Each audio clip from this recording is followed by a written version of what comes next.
Good morning. We are in chapter 15, and chapter 15 is on lipids.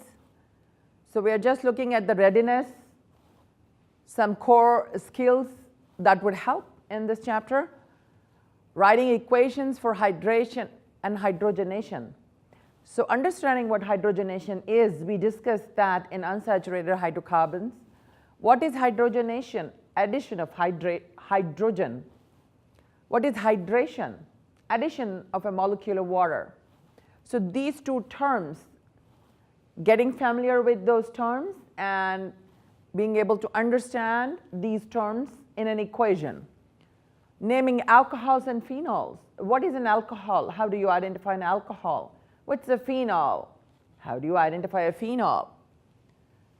Carboxylic acid, esters, hydrolyzing esters. What is hydrolysis? Hydrolysis is breaking down of a molecule. So if you have these chemistry skills, you'll be able to get into lipids and feel comfortable about. So, okay, there is 15.1, lipids. What are lipids? Lipids are biomolecules that contain fatty acids. Again, we talked about carboxylic acids. So they have an acid functional group, fatty acids, or a steroid nucleus. What is a steroid nucleus? This is a steroid nucleus. You're seeing a 4-carbon ring fused structure. So that is a steroid core nucleus. So you will see that in a lipid, or you will see fatty acids as part of a lipid structure. They are soluble in organic solvents, but not in water. Water is a polar solvent, so if a lipid is insoluble in water, that tells you that it is non-polar. It's a non-polar molecule.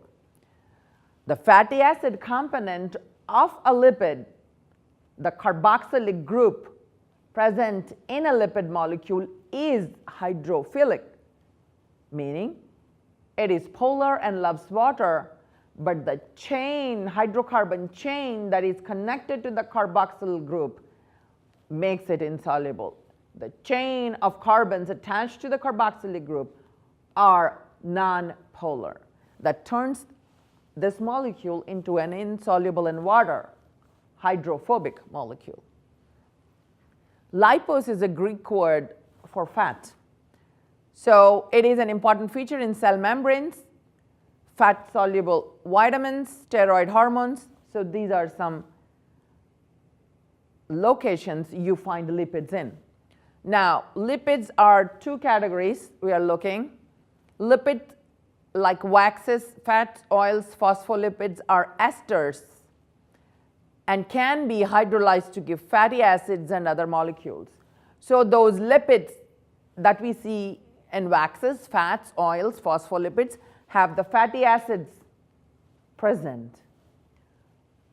Steroids are also lipids. They do not contain the fatty acid component and cannot be hydrolyzed. They cannot be broken down. You do not have an ester component in the steroid molecule.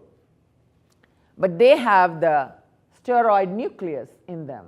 The carbon ring structure, 4-ring fused structure is present in the steroids. So there are two components. So based on the steroid nucleus, we can classify the lipids as steroids. Based on the presence of a fatty acid ester, you can classify that based on the information of these two categories. So general structure. We just said that the lipids are two categories. The fatty acid categories, you can see the 4 categories of the fatty acids all have a fatty acid molecule. You see a long chain alcohol and a fatty acid together. That's an ester. So alcohol and acid, and this is the ester bond. So this is esterification. So this is the first category of lipids, waxes. These are the triglycerol category of lipids. So you see a glycerol molecule connected to 3 fatty acid molecule. Here again, glycerol is a triol. meaning this has 3 hydroxyl groups. So they are connecting to the fatty acid, the alcohol to the fatty acid. So there are 3 ester bonds here in the triglycerol or triglyceride. Now, glycerophospholipids, you see a phospho group.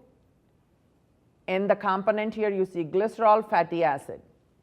Sphingolipids, again, you have a fatty acid molecule and a phosphate. And this is the sphingosine molecule. So based on all of that, what we are trying to say is the lipids coming under the fatty acids all have a fatty acid component to them. And these constitute the waxes, the glycerols, or the triglycerides, glycerophospholipids, and sphingolipids. So now they are also called triglycerides. We'll see that in a little bit. Lipids are naturally occurring compounds that are soluble in organic solvents but not in water. They, being nonpolar, are soluble in nonpolar solvents. Organic solvents are nonpolar solvents.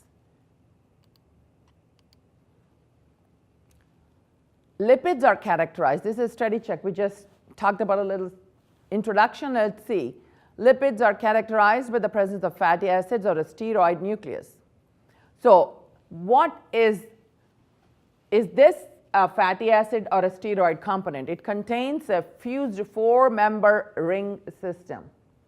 So if it has a 4-member fused ring system, would it be a fatty acid or a steroid? If it contains a long chain carbon, will it be a fatty acid or a steroid? If it includes carbonyl groups, if it is the molecule of a lipid includes carbonyl group, will it be a fatty acid or a steroid molecule? So we just discussed that if there is a 4-carbon fused ring system, it is a steroid. If there is a long chain carbon culminating or ending in a carboxylic acid, it's a fatty acid. If it includes a carboxyl group, carbonyl group, it is a fatty acid. The carboxylic group has a carbonyl group and a hydroxyl group. So it is again a fatty acid. So separating the 2 categories is what we are discussing right now. If you look at a molecule, how will you identify that this is a lipid molecule, and how will you identify that this is a fatty acid lipid and a steroid nucleus lipid? So that's what we are discussing right now. Which of the following is not a characteristic of lipids? Lipids may contain a carboxylic group. That is a characteristic of lipid. It may contain a 4-ring structure. Well, that is also a characteristic of lipid. Soluble in water, that is not a property of lipid. Lipid is insoluble in water. Mostly nonpolar, that is a property of lipid. Because it is nonpolar, it is insoluble in water. So C would be the option, not a characteristic of lipid. Lipids are nonpolar and therefore not soluble in water.